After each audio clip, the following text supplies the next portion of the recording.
Hey guys, before the video gets underway, I want to ask you guys to feel free to share any Ouija board stories that you guys might have.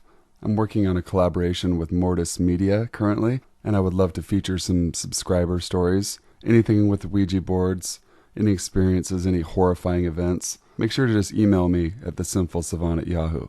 So, without any further ado, let's begin. Number 1. My great aunt is 96 years old and is in great shape. She's around 5 feet tall and very skinny. She walks her dog every night, and she told me about an encounter she had recently. It was around 9 p.m. and dark out.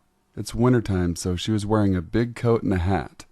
She was walking her dog, and a van that had been parked on the street turned on after she passed it. It slowly drove up behind her, and as it passed, she heard a male voice say, "Never mind. I thought she was young." Then the van drove away and didn't come back. She called the cops, but didn't catch the license plate, so the cop told her there was nothing they could do.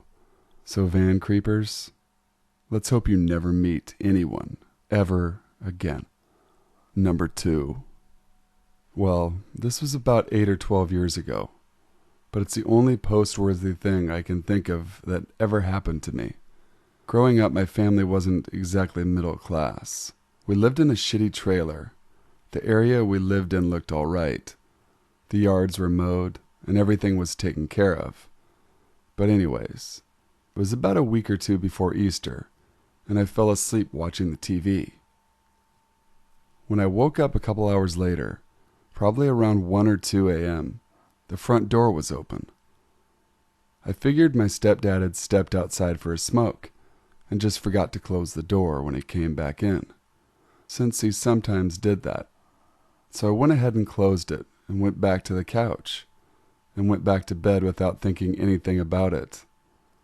Looking back now, I feel like an idiot for not locking the door. I got woke up again about an hour later to a lot of yelling, and it was my stepdad going off. Now, in the entire time I've known him, I've never heard him yell or anything until this night, and I haven't since. But someone had just walked into our house off the street and had been staring at me while I was sleeping, according to what my stepdad told me. From what I saw, he was fairly skinny and had long hair. He chased the guy out, and to this day we still have no idea who it was. All I know is about 5 months after this incident, one of our neighbors got busted for having a meth lab in their basement. But still, ever since this happened, I don't go to sleep without locking my door or setting the alarm I had installed in the house. So to this possible crackhead that was in my house, let's not meet. Number 3. I have thought about sharing the story on Reddit. The time and place never seemed right until I found this subreddit. I rarely ever think of this.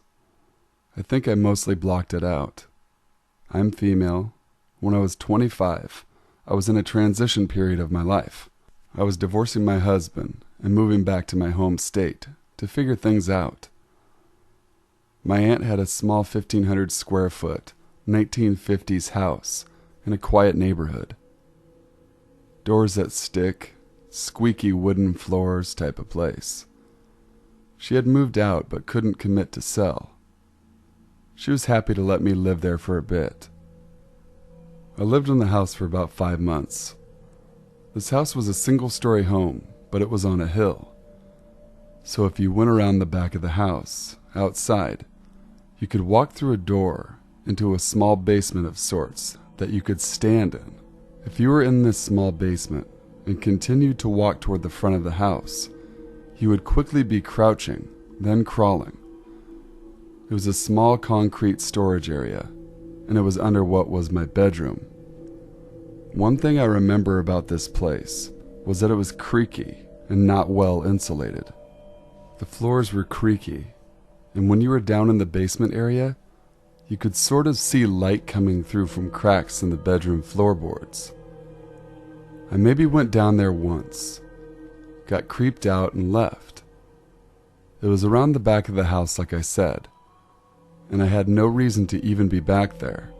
Being 25 and recently leaving my jerk husband, I will admit it. I had a few male suitors visit me in that house, in that creaky, uninsulated bedroom.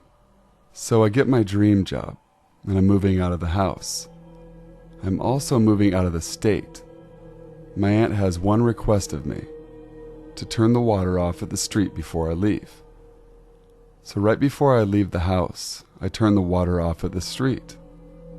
I come back inside and turn on the tub faucet. No water. I've done my job. However, this is where fate steps in. I left the faucet turned on. Didn't think to turn it back off. I drive away to my new life. A few days later, my aunt calls.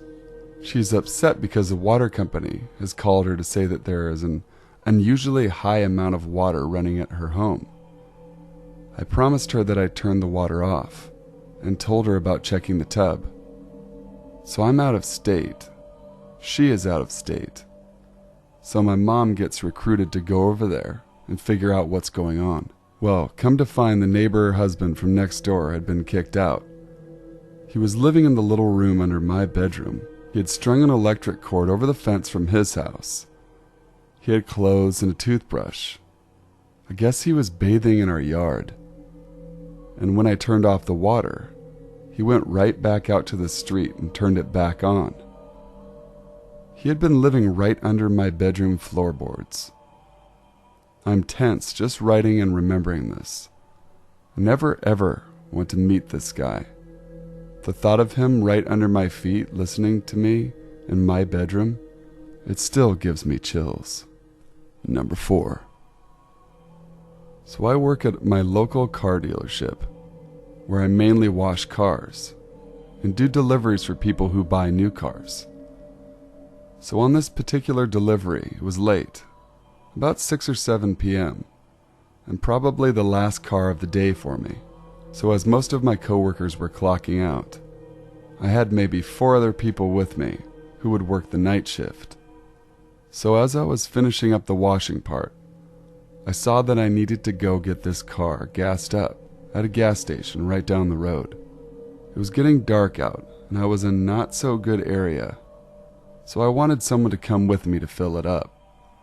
But sadly, everyone was either leaving work or on their own deliveries. So I had to man up and go on my own. Now, if I haven't already said this is my first job, and one of my first deliveries at night, ironically. Being me, I took a small blade with me that you would typically use to get stickers and glue off of windows. So as I approached the gas station, it was really dark with only a few lights lighting every other gas pump. And of course, I took the lit lane.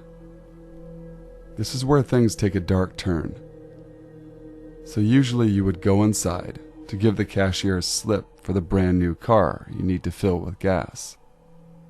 And as I was walking in, I saw a middle-aged man, homeless, started to look at me in the car I just exited. Now I didn't think anything of it, so I went inside, gave the cashier my slip. But before going back, I saw that the man was now approaching the car I was on. So I casually walked outside, trying to ignore that he was staring at me blatantly. He then walked right next to me and asked, "Hey kid, mind if I get a ride?" I then replied, "No, sorry sir, we're not allowed to give people rides." He then asked me again, totally ignoring what I had just told him, "Can I get a ride in your car? I need to go somewhere where you can meet my other friends." That made my heart drop. No, sir. Again, sorry, but I cannot do that."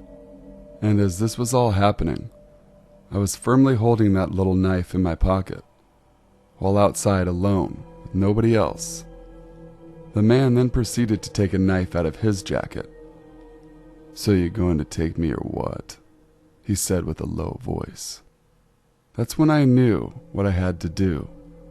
Being me, I didn't try to fight him as his knife was considerably bigger than mine, by 80%. So I said, "Yeah, sure, I'll take you. Just let me fill her up all the way." He didn't ease up, still holding the knife firm. So then I said, "Okay, get in."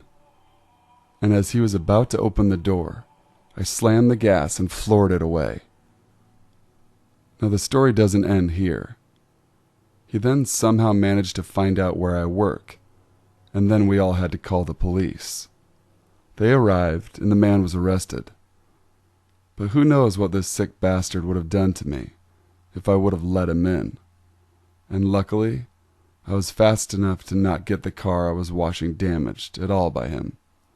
So then I later quit the night shift and started working daily light hours. Haven't had anything happen since. Thanks for listening, guys. Sinful here.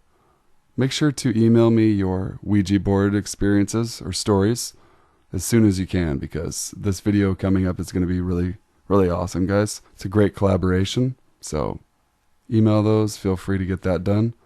And share any other stories you would like me to narrate for future videos. Till next time, stay sinful.